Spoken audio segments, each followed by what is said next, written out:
Hi everybody, welcome back to Echo. Before we get started today, a couple things I want to go over.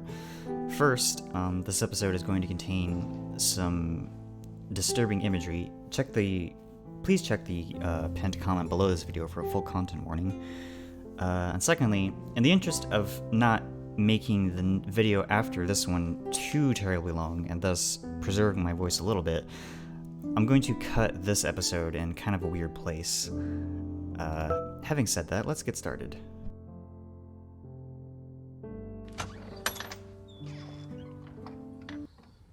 It's quiet inside. Not that I expected any noise or anything, but still.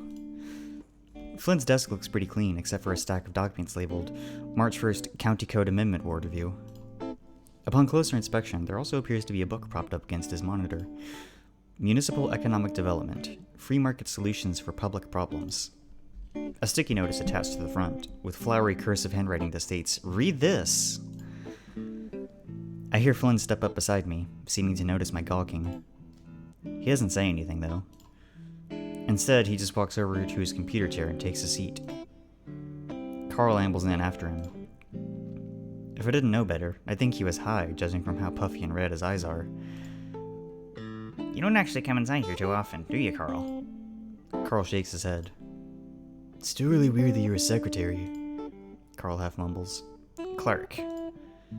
Finn rests his elbows on the desk, rubbing his fingers together. You know, elections are coming up here soon. There's a few positions up for grabs. He looks to Carl, and it takes a few seconds for Carl to look back and get the meaning. That's cool, I guess. Flynn opens his mouth, pauses, then speaks. Maybe even the clerk position. I was heading toward the mailroom, but that catches my attention. I stop. What? Do you think you'll be, voted out? Flynn shrugs. I might not run. Carl lets out a little huffy noise, sniffing and wiping his nose with the inside of his shirt. So, you're gonna go back to unloading freight? Flynn doesn't respond immediately, as if weighing something in his mind. He pushes the power button on his desktop tower, and the whir of the internal fan breaks the silence. I may not even be here. Even Carl looks up now. Huh? The Gila seems to grimace slightly, his maw pulled into a sneer as if whinging at himself. Fucking... Chase, you gonna get your shit scanned or not? I straighten some, not really having expected him to shift focus and snap at me. What the hell? What does he mean by that? Flynn, what? He's staring at me, and it's like all the air has been sucked out of the room. I swallow. Are you going somewhere? Flynn looks to Carl, as if expectant. Carl blinks, meeting Flynn's gaze. Are you, dude? Flynn's sharp stare lulls, but only slightly. I don't know yet. What the fuck? Carl, it really doesn't... Shit. Do you see the way Chase is acting? Carl looks at me a moment, then back to Flynn. No? His voice is quiet. You're gonna leave too? I don't want to leave, Carl. Flynn shifts in his seat, his tail curled tighter on the base post of his chair. Carl just seems still. I can't even see him breathing. Jesus fuck, Chase. All I did was ask.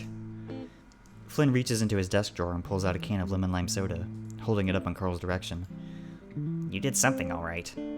Just give me a minute, alright? I need to talk to Lardass. Do your shit. Ugh. I rub the space between my brow and step out of the room. The mailroom looks a little different for some reason. It's not nearly as neat as it was, with some of the parcel folders scattered on the main table, documents dog-eared and tape-tagged. I step forward and the heel of my foot hits something hard and metal. It rolls out from beneath me and I have to use my tail to catch my balance. Jesus fuck! I find myself involuntarily clutching my chest, trying to regain my composure as I check what I nearly broke my neck on. A fireplace poker? Well, actually, pokers. There's like 5 of them just sitting here on the floor. Thank God I didn't step on the pointed end. What are these even doing here? I step around the pile when I hear the sound of Flynn's raspy voice from the other room. So you didn't see anything? Carl speaks next, but his tone is too low and rumbly to make anything out. I remember the other day that while I was working on the computer in the corner, I could hear most of what was being said in the main office. The walls are thin here.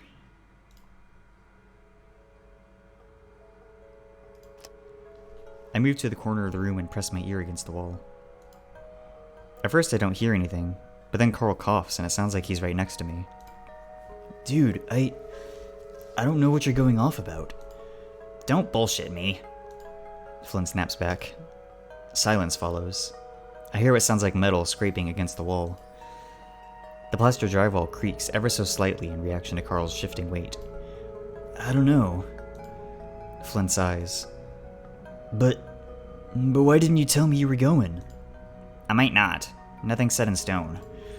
It's not my decision anyway. What do you mean it's not your decision? Dude, you're like an adult with money. I hear the sound of typing on an old mechanical keyboard, the intermittent pecking evident that it's Flynn. It's my aunt. She wants to bring me up north for a while. Oh. Carl coughs again. Is this for, that FLDS stuff? Shit, I actually don't fucking know. The office chair creaks. Flynn must be leaning back or standing up. She gets all obsessed with shit. Like, she's religious and all that, but she couldn't give two fucks that I like dick. She only believes what she wants to believe in, and a lot of it's shit that's made up. Even more made up, I mean. There's a pause. Not to go full fedora on ya. What I'm trying to say is, she's been pushing me to leave because she feels like we should. And you're okay with that? She's been saying everything's gonna go to tits soon. The air is wrong, something's in the rocks. She's right. She's always right. What? Silence. Not even a shuffling of hooves or the squeak of a chair. I hold my breath, trying to hear something, anything. All I can hear is the slight ringing in my ears and the thud of my own heartbeat. It feels like minutes pass and nothing happens. Fuck, do they know I'm listening? I quickly step back away from the wall and shuffle back to the center table with all the folders. My eyes dart to the doorway, half expecting Flynn to be standing with his blue-green eyes, piercing right at me. Those are two different names. But there's nothing. I'll have to ask Carl about all this when he's feeling better. For now, I should probably at least try to focus on the task at hand. It looks like some of the folders I went through are still on the desk. I thought I put those away? Maybe the mayor was checking to make sure I didn't take anything, or was just curious what I was looking at? Well, it doesn't matter now. It actually cuts down some work of trying to find most of this stuff. I plug in my keychain thumb drive to the printer and begin scanning. I can't help but think about Carl in the print shop while I'm at it. He's basically been on a giant summer vacation for the past 2 years, with no real worries about money or anything. To go from that to having to wake up every morning at 6, then drive all the way to Peyton and do this for 8 hours? I mean, it's easy. I think. Once you get the basic handle of things, it's the kind of job you can kinda autopilot. You can drift away and just daydream most of the day. I had jobs like that growing up. Hell, if I went to Mesa instead of Pueblo, I would have probably ended up behind the till at Leo's dad's place. Despite everything, I can't help but feel that might have actually been kinda fun.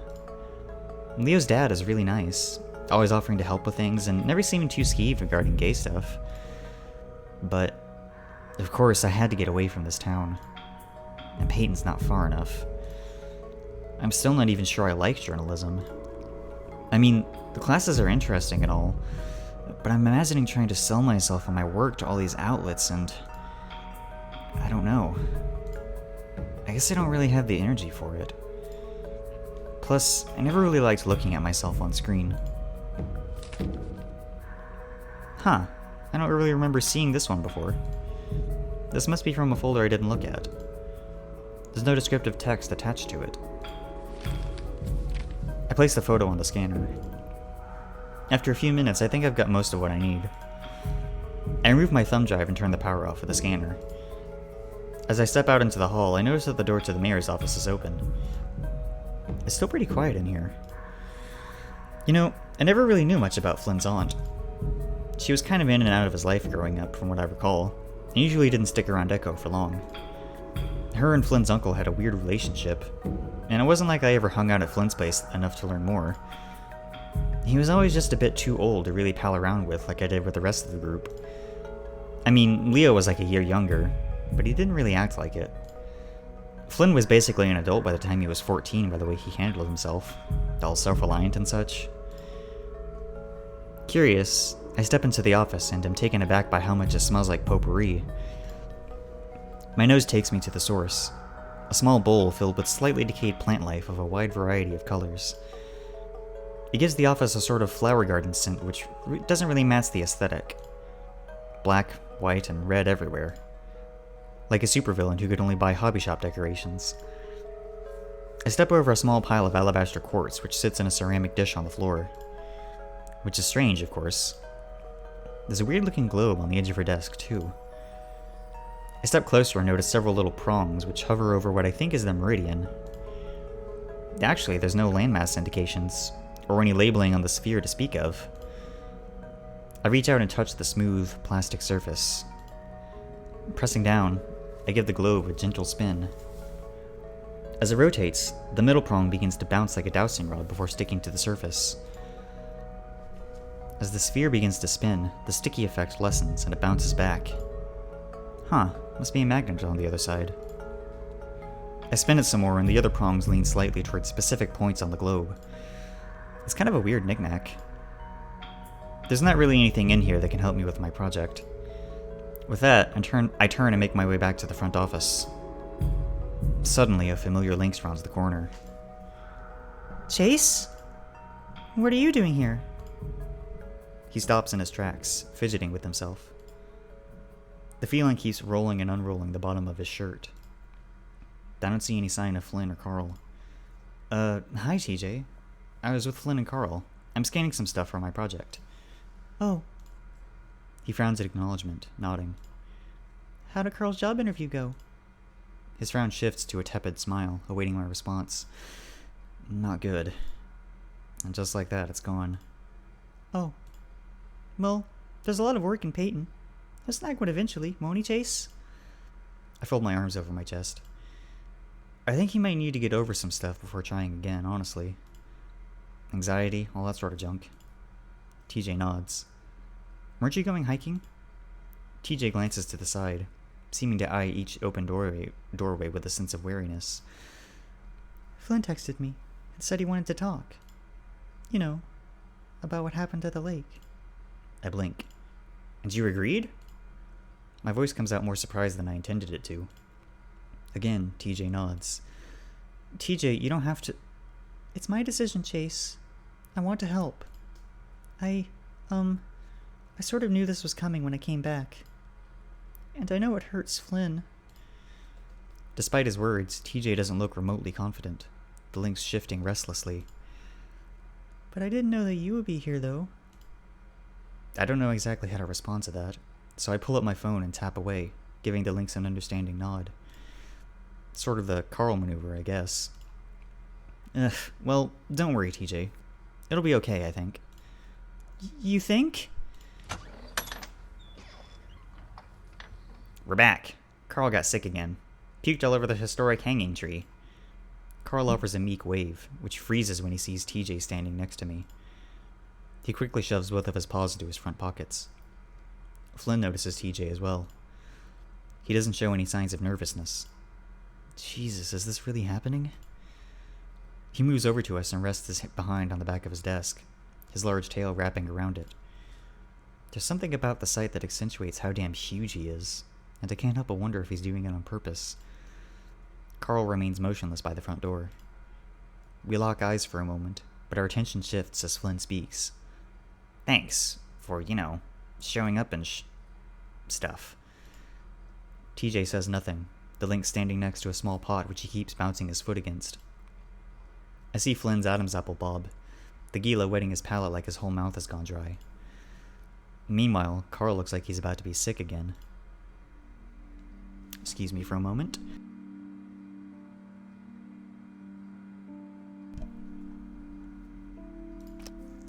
I gingerly step over beside the large Gila. He raises a brow as I approach. What's the old saying? He may be an asshole, but he's my asshole. that might have more of a sexual connotation than I intended.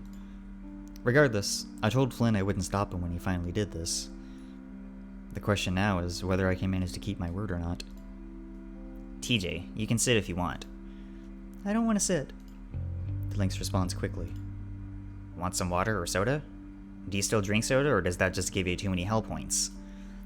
I don't need anything to drink. Thank you, though.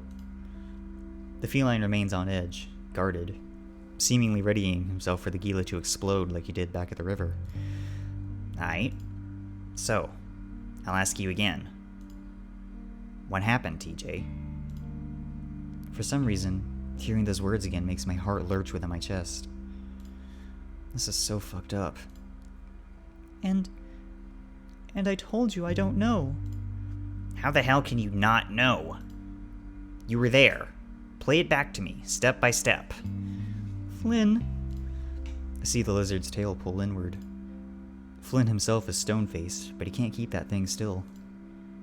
I rest my paw on the small of his back, and Flynn's shoulders rise some. God, sensitive everywhere, isn't he? TJ notices us and shifts awkwardly. He looks toward the exit, his longing to be out of this situation pretty evident. All details. I don't care what you think is insignificant or not. TJ takes a deep breath.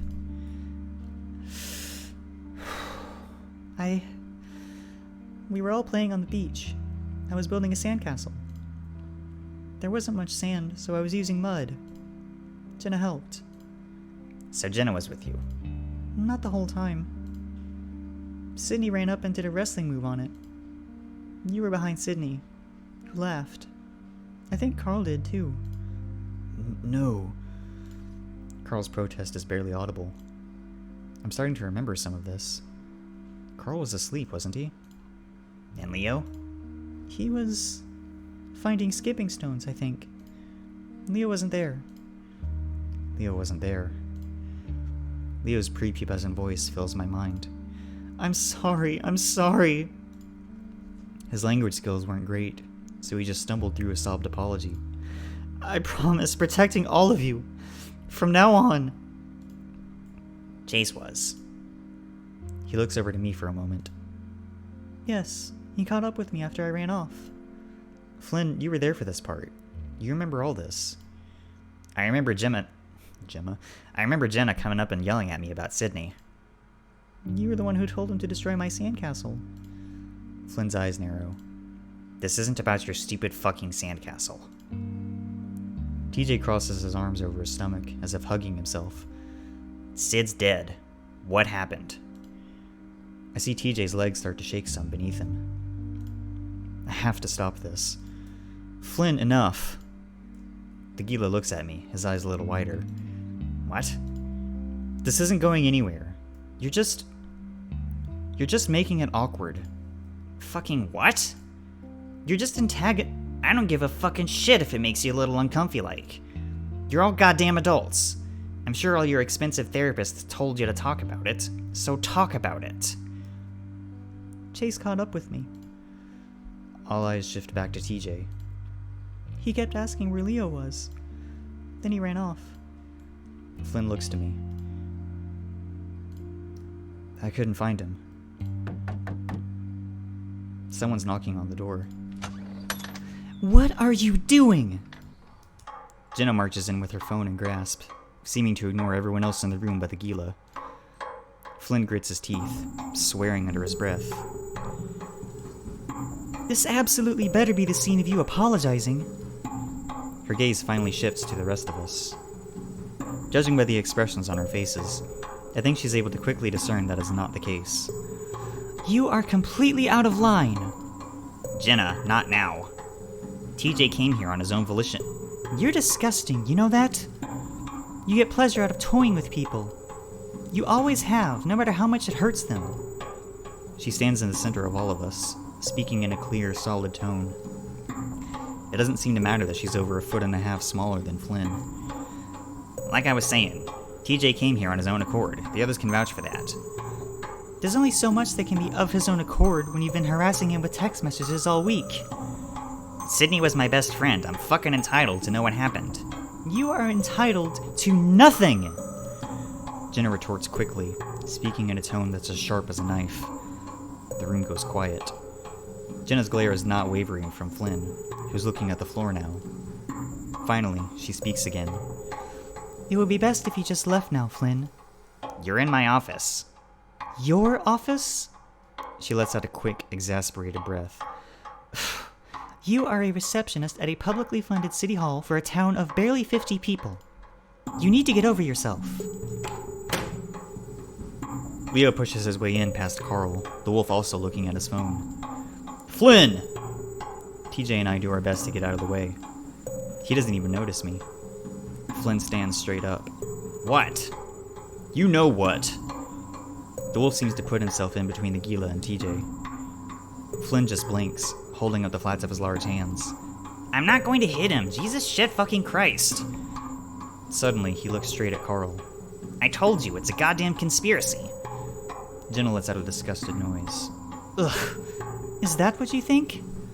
It couldn't possibly be your track record of manipulative, self-centered, and downright mean-spirited behavior? Flynn clenches his fist. Y'all are so fucking quick to damn me. All I want to know is the truth. I feel Flynn's arm bristle against my own. It's like what happened at the river all fucking over again. I lean closer to him, replying back. I know. The truth is that Sydney had an accident and died. And you are completely unable to accept that. You are not the only person who has lost someone. Your way of making yourself feel better is by bringing everyone else down with you. That's unacceptable. You can't let go, can ya? Just a total control freak who thinks they know what's best and who deserves what. We all know you hated Sid the most. Hell, you told Carl you were glad he was dead years ago, and guess what? He told me. Carl looks down at his hooves. Jenna's about to speak again, but Flynn cuts her off. TJ, go on from where you left off. We get 1 week with our old friends, our family, and you ruin it, man. TJ still holds himself tight. I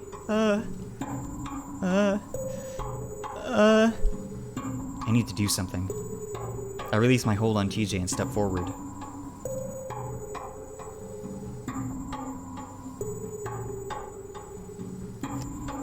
The Gila's jaw drops some as I stand beside Jenna.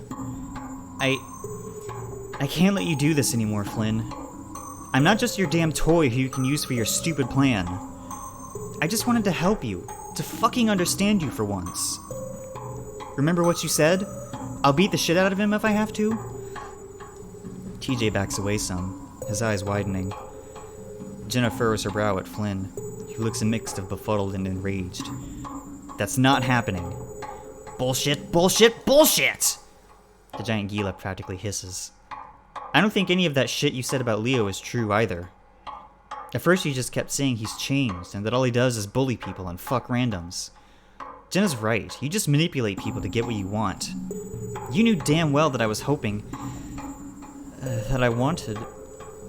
I make sure to shift my gaze toward Leo with a sort of sorrowful, longing look. I trail off and Leo quickly steps up. Go on. I bite my tongue for a moment. Flynn seems like he's about to pop. I peer up at Leo. His blood's just ran cold by the look of him. He made me think you didn't care and he actually loved me. But all he wanted to do was fuck, man. He kept saying I shouldn't see you, that you were dangerous and I needed to help him plan his interrogation. He's making it all up! Didn't you just see what he did?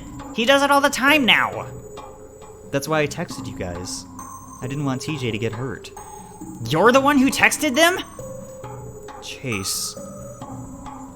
Next thing I know, Leo is bending down to scoop me up into his embrace. His muscled arms are on my back. It feels good, despite the circumstances, and I hug him back. What the fuck? You false motherfucker! Flynn? Jenna, you have to... Just shut up. The look on her face is absolute repulsion at this whole situation. Man, it's been a long week, I mutter. I feel the wolf just shake his head. His cheek rubs firmly against mine. Fuck yeah, it has. What? No. Carl speaks up from the corner of the room. His voice is faint, but we all hear it. Dudes, Flynn wouldn't hurt TJ. I don't know why you guys would think that he would. Even if he did say it. Carl's voice peters out meekly. Leo pulls back from me and I feel a weird sense of loss. Maybe I'm just touch-starved or something. This sort of bad business sounds just like him, yeah? I knew it. I knew he was just trying to take you, Otter. Even Jenna gives Leo a bit of a sidelong look. And was manipulating Tej, that too. He adds, quickly. TJ just keeps frowning, his face plastered with a blank stare. I don't, pretend to understand the whole Chase Flynn thing, but almost none of that sounds like him. You think I'm some sort of femme fatale type, seducing poor fucking innocent Chase to do my bidding? Absolute balls. Did you? Did I what? Leo says nothing, unable to bring the words to reality. He shakes his head and I think I can see his fangs start to bare. Flynn throws up his arms, letting out an exasperated exhale. Yeah, Leo, I fucked him. And he moaned like a bit. Leo tosses such a fierce slug of a punch that Flynn's face looks like it vibrates in place. The Gila crumples to the ground. Leo! Leo kicks the large lizard's waist as he attempts to cover himself, Flynn letting out a choked groan. Yeah, you patchy shit? Who's moaning like a bitch now, eh? Stop. Flynn, are you...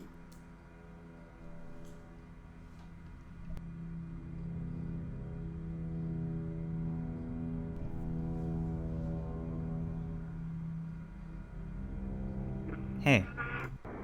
Jesus, Leo! What? What the hell? I rub my eyes. Flynn is still on the floor and Leo is leering over him, fists clenched. What the hell did I just see? Am I dreaming? I try pinching myself. That's how they do it in the movies, right? Nothing happens. Stop! TJ practically shrieks. All heads turn, even Flynn's, which is looking a little battered. TJ, I saw how Sydney died. His voice is so quiet in contrast to his initial yell that it's like a splash of cold water. Tej, you don't have to give this piece of dirt the satisfaction. I want to! He deserves as much. He seems to take a moment to get his breathing steady, the lynx looking shaky. I had run off to be alone by the water on the far side of the beach, by the outlet. I was upset, and I wasn't watching the water. There was some shouting in the distance. It just sounded like, I don't know, how you guys used to be. Loud, you know? The lynx rubs his paws together, rocking upon his feet. About 10 minutes passed, and I heard a splashing sound nearby. I looked up, and I thought I saw someone in the water. There were bubbles. Lots of bubbles.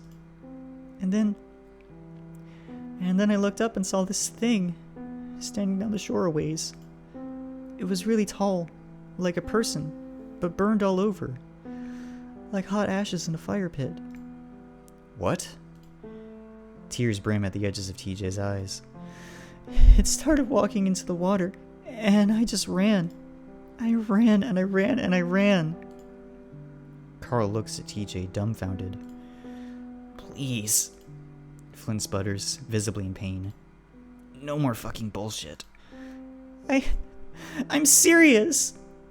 I've talked to so many therapists, counselors, youth group leaders, and no one believes me. TJ's brow wrinkles, his chest heaving before finally the lynx breaks down into a sob. No one will ever believe me! It hurts so much, and I'm so scared, all the time! It's quiet. We all stand there, watching the lynx cry. No one speaks. No one reaches out to him. Snot runs down from his nose. He tries to wipe it off with the inside of his shirt, but he just smears it. He clutches at his own whiskers, tugging at them. As I was running back, a quarter mile away, someone tackled me into the water. They held me under so long, lights started popping in front of my eyes. The lynx gestures, the opening and closing his paws in front of his face. Everything after that got fuzzy, like I was dreaming. Two bodies, both had brown fur. That's all I could see. undulating in this constant restless motion. It all comes back so quickly. The sky is overcast, the air crisp, autumn. TJ sitting in a daze, Jenna running back to town, Flynn pulling me into the water, me grabbing onto neck scruff, pulling back to shore. Carl sitting on a rock, bawling. Leo starts trying to do compressions. And Sydney just stares. Sirens, the helicopter rotors, adults everywhere. I'm home. Mom's holding me. Dad puts on my favorite movie. I watch. But still, Sydney stares. 2 bodies, both with brown fur. Slowly, I start to feel their eyes shift toward me. All except for TJ, who stares only at the floor and mutters, "I'm sorry." I look to Flynn, Carl, Jenna, Leo, and they all have the same look in their eyes. Nothing of malice, hatred, or contempt, but a sort of mournful pondering. Both with brown fur. No. No way, Chula. This little joke has gone too far. Leo looks to the others. Jesus, I didn't do it! Yeah, I know that, Otter. You and I were closer than any people I know, yeah? I would have found out if you did. I mean, you went through that whole emo phase, bearing your soul to me constantly. You were a whingy little bastard, remember? He puts on a smile, seeming to shine it like a spotlight on the others in the hopes that it will be contagious. It isn't. TJ? The lynx just sniffs. Why didn't you ever tell the police this? I thought the monster got him. We didn't find Sydney by the outlet, TJ. Jenna looks troubled. More troubled than I've seen her look in years. She's always the stoic figure of rationality and taking things apart logically. But now she's just quiet. Flynn and Carl keep staring at me. I know what they think. And it's wrong. Flynn gives me a long, blank look before walking toward me. Flynn,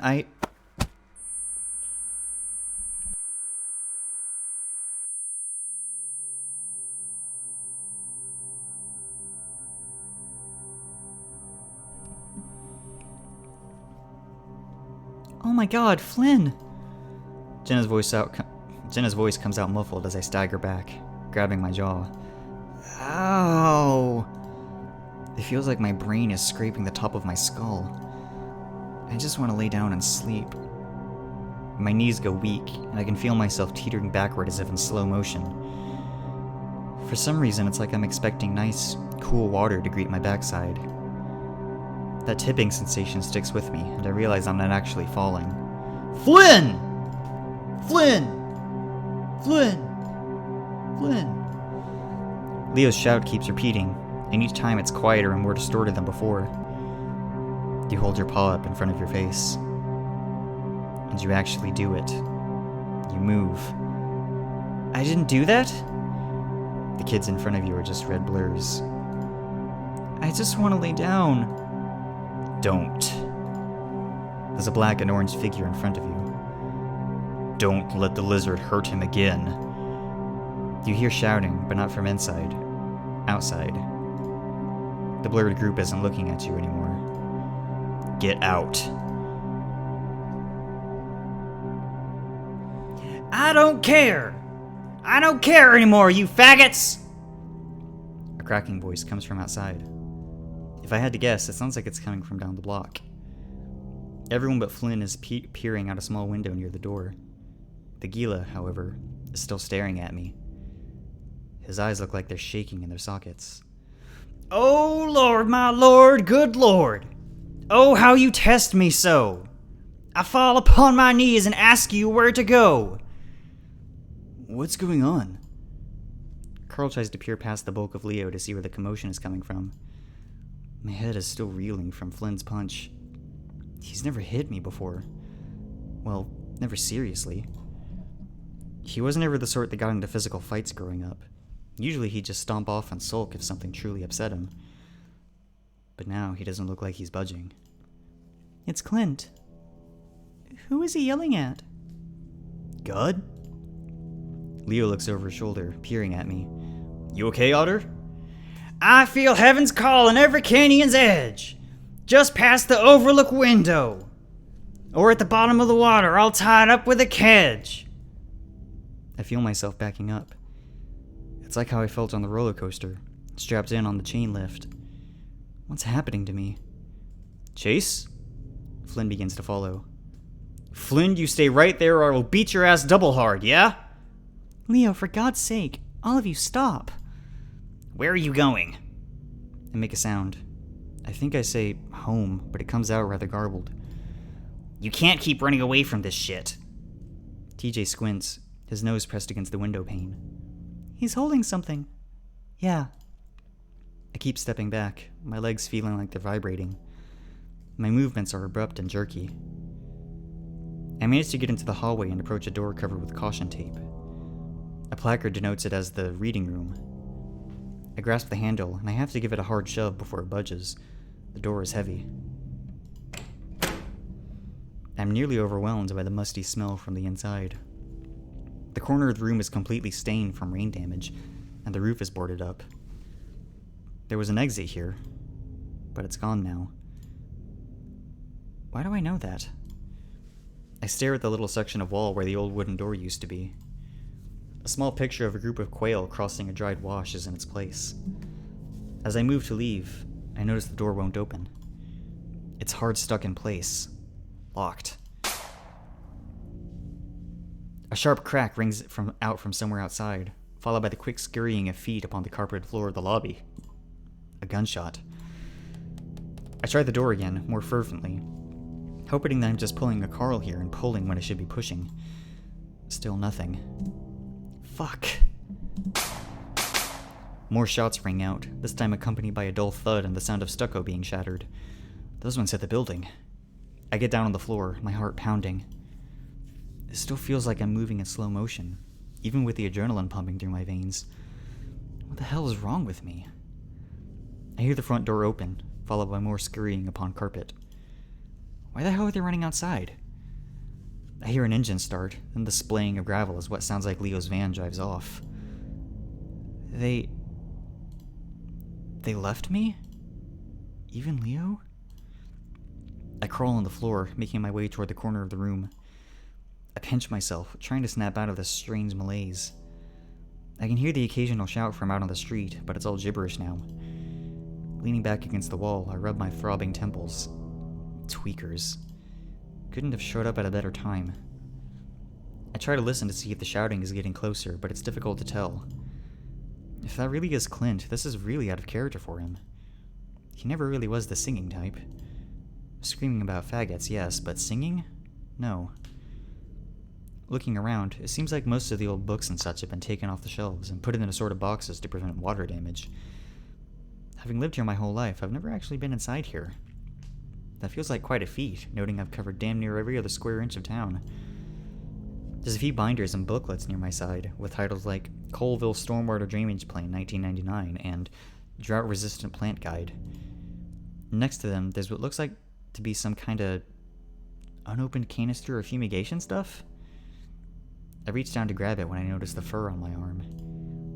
It's wriggling? A couple brown strands of fur seem to bounce back and forth, and I become cognizant that my arm has been tingling for a while now. Glancing past my fingertips, I see this beige mass near the end of my foot. And that's when I see the legs. A blonde tarantula about an inch away from the tips of my toes. My throat closes in on itself before I can fully scream. I blink, writhing back. Next thing I know, it's on my chest. It moves faster than I can even see, its pittering legs feeling like they're all over me. I grab the edges of my shirt, trying to fling it off, but it's already on my neck. I slap at it, feeling the squish and hearing a very light clicking squeak. The edge of my neck begins to burn, and I pull back my paw to inspect my palm. There is no tarantula. Instead, I see the 8 razor-thin legs and black abdomen. On the abdomen, there's a splotchy pigmentation of red. The number 8. My pulse quickens when I realize it's an hourglass. Black Widow. Oh my god. Oh my god, oh my god, oh my god. I look down at my arms again and realize it isn't just my fur moving. There are little red and black specks everywhere. No! I tear at my own shirt, jumping to my knees and trying to bat at the seemingly infinite number of spindly, fanged arachnids. Each time I bat at my arms, more of their guts cover my paw pads in fur until it feels like my paws are wet. It's not just my arms anymore. They're inside my shirt, my shorts, my face. I try plugging my nose, keeping my muzzle shut as I roll on the floor, not daring to open my mouth to scream. I fling my shirt off, then pull off my shorts. I see the webbing of the nest I had sat upon on the fabric of my shorts, oodles of the baby and not-so-baby spiders crawling out. Naked, I manage to scramble to my feet and run to the other side of the room. I tear at my own fur, pulling out spider-filled clumps in the process with such ferocity that the skin beneath bleeds. I pull and pull, my vision blurred from my own fear-induced weeping. The needle-shot sensation of when they bite is the worst part. It doesn't hurt as much as I thought it would, but I can feel it every time, over and over again. I pull a large one off my face and throw it to the ground, a scruff of fur and some of my goatee going with it. Dancing up and down, I try to shake the remaining ones off, but they cling incessantly. Trying to pull each one off is impossible, they're too fast. Sometimes I only manage to grab a few legs or the thick abdomen, and the rest of them remains embedded in my fur. Spider blood isn't red or green like it is in video games or movies. It's this faint blue kind of color, and it feels like it's all over me. I take rapid, short breaths, each one more strained than the last. My whole body shakes. I can't tell whether they're symptoms of panic or the venom itself. I try the door again, pulling and pushing as hard as I can before throwing myself at it. Nothing happens. I kick at it like they do in the movies. Nothing happens. I'm stuck, trapped, and I can see the spiders everywhere. Even after getting most of them off, they're all over the floor, the walls, the ceiling, and my clothes. I retreat to the dampest, water-stained corner of the room. The staining is so bad it looks like it's been burned black. Spiders don't like moist areas. I remember reading about that at least. I continue to pick at my fur even after I think they're all gone. I can still feel them. I can also feel my muscles around my neck and shoulders begin to cramp. My stomach feels like it's being twisted inside out, and it isn't long before I get the sensation of hot bile rising up my throat. The rough edges of the morning's rice treat scrape my insides. I reel forward as it all comes spewing out my mouth. I can't breathe, it burns so much. I try to call out for help, but every time I open my mouth, it's just more vomit. There's another Black Widow climbing up my leg, but I can't focus enough to swat at it. Each breath I take is blubbering, like acid is going straight into my lungs. I just need someone to help me. I clench my eyes shut tight, and when I open them, everything's different. The modern bookshelves and electronic equipment are replaced with all this old-timey crap I can't make out. But I see it, past a big wooden chair. A door. How the hell?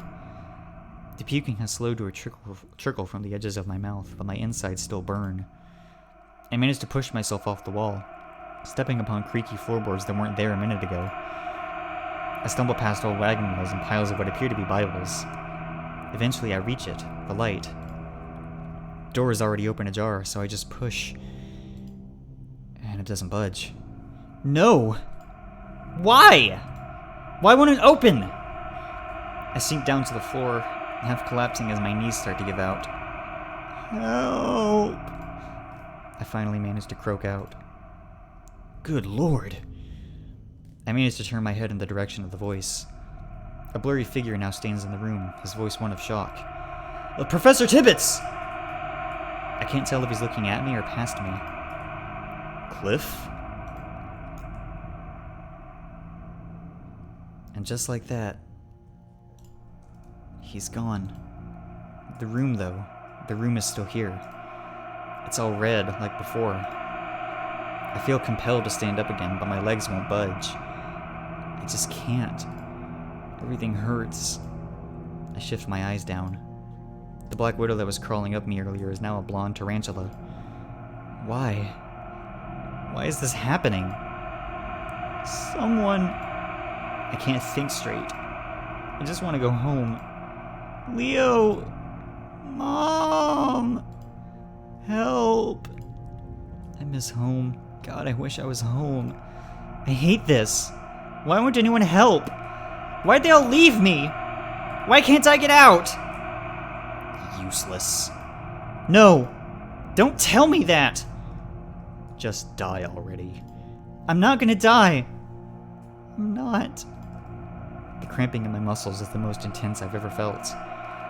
It's like the flesh itself is being peeled from the bone, each nerve ending plucked like whiskers. The tarantula is on my face now, on the tip of my nose. I can see all of its eyes, and in those eyes I see the reflection of my own. Its dusty blonde hair begins to shift, dissolving into darkness contrasted with neon orange markings, and then becomes nothing. I close my eyes and wait.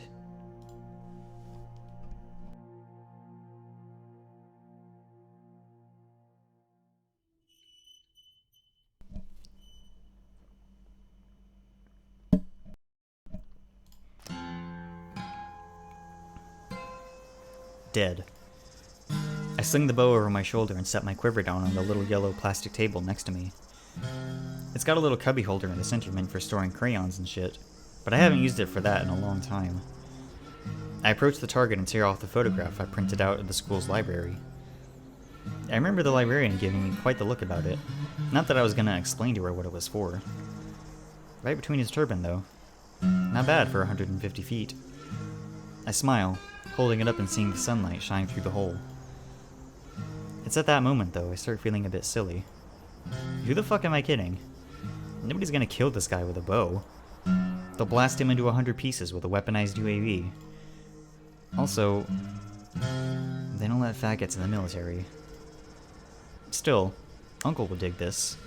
He can hang it up in the garage next to the 100 and 125 feet ones. He's been trying to get me to practice more with the 22, but I like the bow better. It's quiet, so I don't gotta worry about the county sheriff getting called again. And, not that I'd ever admit it, but I fucking hate the noise. I think I got sensitive ears or something. Carl was telling me to just use a silencer, like that's how it fucking works. Dude's gonna grow up on dumb movies and video games and have no clue how the real world works. This place, at least, is pretty far away from any houses besides my own. I think I've only ever seen one other non-friend/family person out here, and that was Heather's mom, stoned off her ass. None of the group are really into this stuff, so it's pretty aight when I'm wanting to be alone. I fold out the picture, stuffing it into the side pocket of my cargo pants. I walk back to the firing line, taking hold of my quiver once again. I draw my bow, readying another arrow. I'm about to fire, though this nearby rumbling sound starts coming from the road about a mile north. It sounds like someone is going off-roading. I squint past the glare of the afternoon sun and spot the pale blue of a truck heading my direction. Through the windshield, I spot a familiar small, tufted face. What the hell? I drop my gear, watching the vehicle accelerate and decelerate haphazardly. Shitbird, what are you doing? The truck pulls up and comes to an abrupt halt. I step up to the driver's side window, about to chastise the furry bastard, but the look on his face stops me. I don't see any sort of jest or self-satisfied mischief as the kid steps out. Just shaken, wide-eyed blankness. Whoa, what the hell's going on, dude? Flynn, can you come with me? He's acting weird as hell. Why? Please? I sigh. Yeah, scoot over. No way I'm letting someone even younger drive me around. Just a sec. Gonna grab my gear so nobody steals it. Sydney just nods. I turn, walking back to grab my cooler, bow, and quiver. I'm guessing his folks are being fucky again. Still, he's gonna get his hide tan for jacking their truck. I throw my equipment in the truck bed before opening the driver's side door. Sydney's already sitting on the passenger side. I notice his eyes, the way they look all bleary and pink around the edges. He's been crying, goddamn. Wanna tell me what's up? Sydney says nothing. You ain't been killing hookers again, have ya? I know the bitches step out of line sometime and you gotta keep your pimp hand strong, but there are limits, little guy. I smirk at him. He just looks down in between his knees, cupping his face in his paws. Ugh, I'm not helping, am I? I clear my throat. Well, shit. At least tell me where we're going. Sydney rubs his face with his webbed paws. Finally, he lifts his head and speaks. We step around the damp sticks and bramble before eventually reaching the clearing. Sydney seems to get more nervous every step we take, muttering something about being tough every now and then. I decided a while ago I wasn't going to pry, but I feel myself getting increasingly nervous. What the hell are we doing all the way out here? Eventually, he comes to a stop, then points past some bushes. I can see what looks like rusted metal past the green. I raise a brow at him before stepping through. I see him, and my gut sinks. Part of me wondered what could have possibly made Sydney act like this, and the thought crossed my mind, but I didn't want to believe it. He's laying down in an awkward pose, legs bent up and tucked beneath the front bumper of the abandoned van. At first, I think his mouth is open, but then I realize half his jaw is missing, a clear hole visible all the way through his neck. I can see where the spine connects to the brain and everything. The blood is so dark it's like motor oil. The words catch in my throat. I'm gonna be sick. I hear crying from beside me and I know he's there. I know he's seeing this too. Okay. Wow. Wow? Really? Where did you... I didn't kill him! Sydney steps up to me, a surge of emotion upon his previously blank face. I didn't, I swear! I spot the rifle next to the corpse. It's a .22, long barrel. A really awkward weapon to try to kill yourself with due to its length. I turn, the sight of it all making me feel like I'm about to lose my breakfast. Are you sure? I wouldn't blame you if you did. I didn't! His shrill yell catches me off guard and I nearly lose my nerve. Okay. He took you out here and shot himself? We were arguing, and he saw the van and started acting weird. His voice is much higher pitched than it usually is. Sydney always puts on this fake, gravelly sort of cadence to sound tough. He doesn't have any of that now. It sounds just like any other scared little kid. He left me, then came back an hour later with his gun. He said he wanted me to watch him do it. He looks like he's about to hyperventilate. He covers his face with his forearms, whimpering aloud. My head hurts. I take him by the shoulders and turn him away from the scene.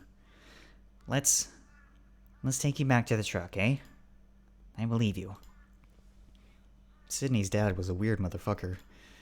Real grinny, like TJ's folks, but even more completely fucking fake. We all used to go to the same church down in Prior Valley, so he treated me like I was one of them. As of late, though, he'd been acting really strangely toward me. I always wondered if my parents told him something. Fucking doesn't matter now, does it? Let's sit you back down to the truck, okay? It's warm in there. Sydney just nods. We reach the truck, and I start noticing little things about it that make my heart sink. The pack of Sydney's dad's chewing gum on the dashboard. His Fishbait Pro Game bumper sticker. The Alpine Wind air freshener that dangles from the rearview mirror. All of this shit for a person who's just... gone. I put the keys in the ignition, then turn on the heater and radio. All that the antenna picks up out here is some twangy country stuff. I step around to the truck bed and unzip the plastic cooler I've got. I ate all the jerky from earlier. All that's left is a couple lemon lime sodas. I take one and hand it to Sydney. Here, drink this. His parents never let him have soda. I sort of expect him to just hold it and keep staring her head blankly, but he actually pops the top and starts glugging it down. There's more in the back if you get thirsty. They're gonna think I did it, aren't they? Who will? Everyone. They think I'm a monster. I open my mouth to dismiss that, but the more I think about it, the more suspicious it all looks. Not that I doubt Sydney for a fucking second. He wouldn't lie to me about something serious like this. But the cops? Dude, Sydney. The angle of the gunshot. He looks up at me, his big eyes welling up. It looks bad. Like, he couldn't have. I didn't want him to do it. I tried and I tried and I tried. I talked to him for hours. I kept trying to pull it away. He wouldn't listen to me. He just kept talking. I resist the urge to muffle him as he begins to scream, looking around nervously. I don't think many people come to this part of state land. Instead, I place a hand on his back, rubbing gingerly. It's okay. It's okay. I thought if I yanked hard enough. Snot dribbles from his nose, which he wipes quickly on his jacket. He just shakes his head. It fired. Fuck. I feel my gut twisting at the prospect of what I'm about to do. It's like my insides have gone cold, as if the thermal padding on my clothing was gone. I'll take care of it. What do you mean? I'll, bury him. If anyone asks, you can say you were hunting down the pass a couple miles from here, and he stormed off. Will anyone believe that? More so than what really happened. My tone comes out more curt than I intended, and Sydney begins to bawl again. I kind of want to cry too. I squeeze Sydney's shoulder before letting go. As I turn and head back to the van, it's like this physical sense of dread is hugging me the closer I get. What fucking else can I do here? Turn Sydney into the cops? They won't understand, even his mom wouldn't. She'd probably blame me as the bad influence that caused this to happen. As I near the abandoned van, I try not to look at the body. Just gotta find a good spot to start digging. There's 2 pinyon trees at the bottom of a nearby hill that are surrounded by thick undergrowth. That'll have to do. I just wish I had a shovel. Regardless, I begin to dig. And dig, and dig, and dig. I pull mounds upon mounds of soil out with my bare hands. Worms, spiders, and other sorts of creepy crawlers that'd probably make Chase freak out are everywhere. My hands start to feel raw, and I notice smears of blood on some of the soil I'm holding after a while. I can't stop now. This is already too suspicious. Hours pass. My aunt and uncle are probably wondering where I am.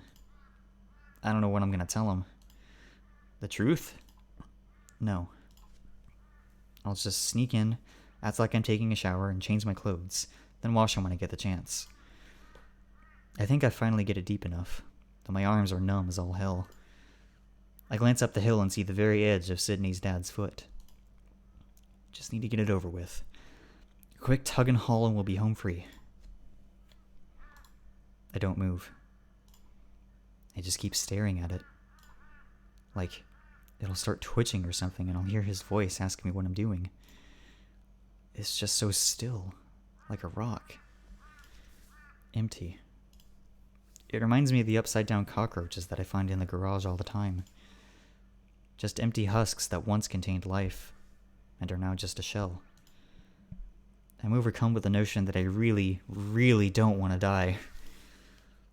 Eventually, without even realizing it, I manage to get my legs working again. I grasp the foot. As I pull it down the slope, it doesn't bend like I thought it would. Each movement of the joints kind of crackles with this horrible sound. I try to think of anything else to keep myself from throwing up. Gourmet salads, fishing trips, barbecues, my friends. The husk falls into the makeshift grave. For the first time, I see his eyes. He's looking at me. Right at me.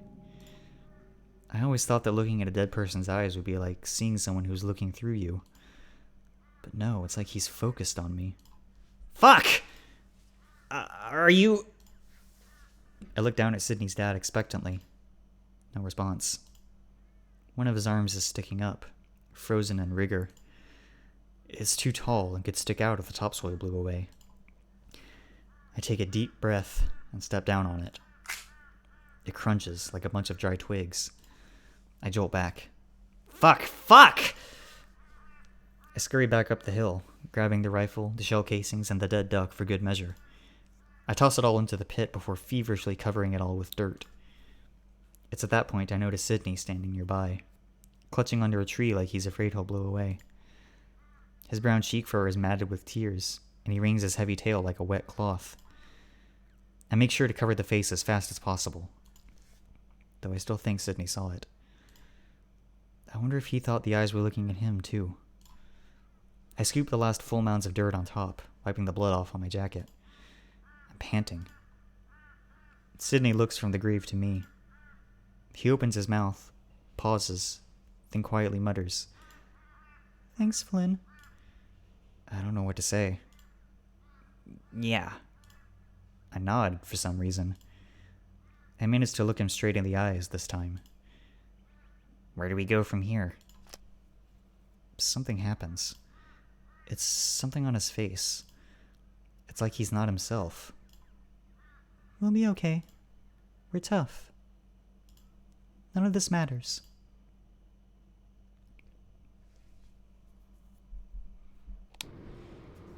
The van jostles and teeters as it careens down the dirt road before the turnoff to Wilma Bend. All this bumping and speeding is making my head hurt something fierce all of a sudden. Leo, slow down. The Red Wolf keeps looking over his shoulder as he drives, as if afraid he'll see Clint sprinting behind us. Turn up here. Your place? Yeah, it's closest. I can't believe we left Chase behind. I told you. He bolted out the back door first chance he got. I didn't know City Hall had a back door. There's silence for a moment. I say nothing. I've never seen him get like that before. Who? Clint or Chase? Shut up, Flynn. Fuck you. I feel a pinch on the back of my neck, Jenna having grasped me hard. Enough! I'm serious. I reel forward, managing to wriggle free. Okay. Leo just snarls like the feral tit dirt he is. He's livid and still batshit under Chase's influence. Leo pulls up into the driveway, and as the van stops, he's already out, storming his way to the door. I need to piss. It's locked. Leo turns the front door handle and, to my surprise, opens it up and steps right in. Or not. I step outside, stretching my limbs. There's not much room in Leo's mommy missile for someone like me. My mind's still buzzing, trying to comprehend everything that just happened. Chase. That fucker. To think I've been fantasizing about him nonstop for the past goddamn week like a horny 14-year-old. He sabotaged the whole thing, making me look like some kind of calculating, sadistic rapist. And nobody else noticed when his face changed. Every time. TJ and Jenna pass along beside me, both looking a mix of wary and exhausted. I wonder how much of his shit they believed. They're so gullible to bullshit coming from a whimpering face, after all. Carl follows suit, clutching his phone in his paws but not looking at it. Maybe not all of them, though. I shut the car door and head in. We're gonna leave off here. I said that was gonna be a weird place to cut off, and I'm not kidding. But the rest of Saturday will go, well, maybe not smoothly, but I'll fit it into one video. You'll see what I mean. Until next time, thanks for watching, everybody. Bye!